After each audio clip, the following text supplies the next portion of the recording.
ایک بات یہ کہی گئی کہ مجلسیں امانت ہوتی ہیں۔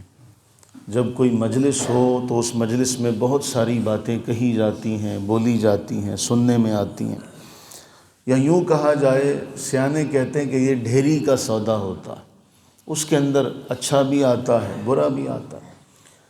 اور پھر حکماء نے ذکر کیا کہ جو عام مکھی ہوتی ہے وہ سارے جسم کو چھوڑ کر جہاں زخم ہوتا ہے وہاں بیٹھتی ہے، یعنی وہ گند کو تلاش کرتی ہے، جبکہ شہد کی مکھی جو ہے وہ کڑوے رس کو چوستی ہے اور اس کے بعد میٹھا شہد دیتی ہے۔ تو طریقہ حکماء نے ہمیں یہ بیان کیا کہ ہم اچھی باتوں کو لے لیں۔ پھول کے ساتھ کانٹے بھی ہوتے ہیں لیکن کانٹوں کا کوئی ذکر نہیں کرتا، ہمیشہ پھول کی خوبصورتی کا ذکر کیا جاتا ہے۔ جو آج کی حدیث ہے وہ بھی اسی حوالے سے ہے، اور بڑی شاندار رسول اللہ صلی اللہ علیہ وسلم نے مثالیں ایسی دے دے کے سمجھایا ہے کہ انسانی عقل دنگ رہ جاتی ہے، اس سے بہتر مثال کوئی اور نہیں ہو سکتی۔ حضرت سیدنا ابو ہریرہ رضی اللہ تعالیٰ عنہ بیان کرتے ہیں، رسول اللہ صلی اللہ علیہ وآلہ وسلم نے ارشاد فرمایا، مثل الذی یجلس فیسمع الحکمہ۔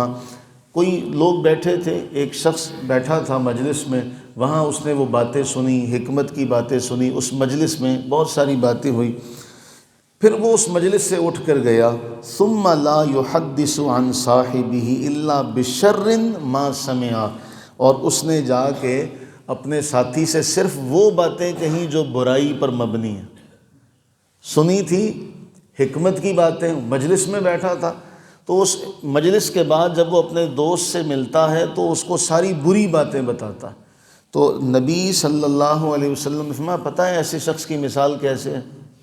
اب حضور نے مثال دی، فرمایا ایسے شخص کی مثال ایسے ہے کمثل رجل اتی راعیہ، کہ کوئی آدمی چرواہے کے پاس گیا، بکریوں کے چرواہے کے پاس، اور اسے کہنے لگا، یا راعی، اے چرواہے، اجزرنی شاۃ من غنمک، اپنی بکریوں میں سے ایک اعلیٰ ترین بکری مجھے دے تاکہ اس کو ذبح کیا جائے، پکا کر کھایا جائے۔ تو چرواہا کہنے لگا، اذهب، جاؤ، فخذ باذن خیرھا، اس ریوڑ میں سے سب سے بہترین بکری تلاش کر کے لے لو، اپنی ضرورت پوری کرو۔ نبی سرور عالم صلی اللہ علیہ وسلم فرماتے ہیں، فذهب، اب یہ شخص گیا، باذن کلب الغنم، بکریوں کے بجائے جو بکریوں کے ریوڑ کا رکھوالا کتا تھا نا، اس کو کان سے پکڑ کے لے آیا۔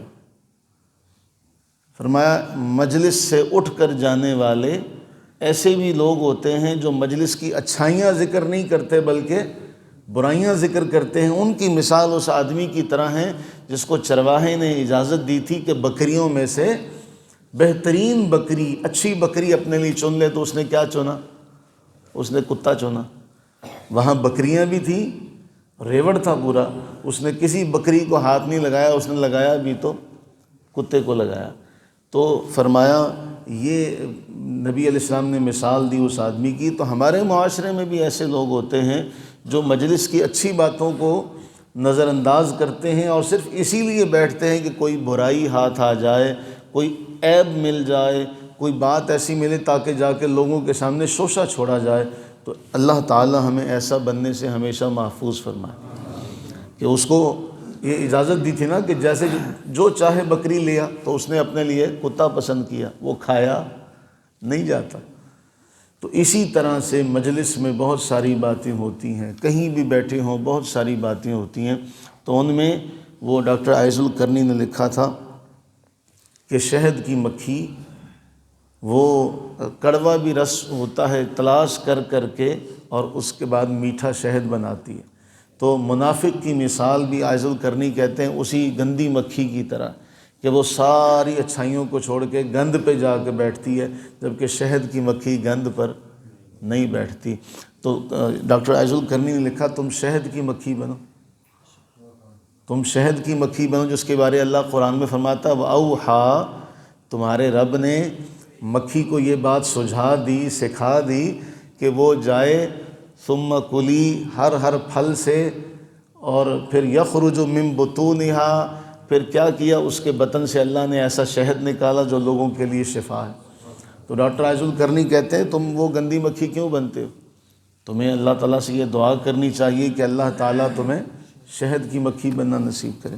اللہ سے دعا فرمائیں کہ باری تعالیٰ ہمیں ایسی تمام صفات جن کا ذکر نبی علیہ الصلوۃ والتسلیم نے خوشی کے ساتھ کیا، جن کا ذکر خیر کے ساتھ کیا، وہ تمام خیر والی صفات ہمیں ہماری نسلوں کو عطا فرمائے، اور تمام بری صفات سے اللہ ہمیں ہماری نسلوں کو محفوظ فرمائے۔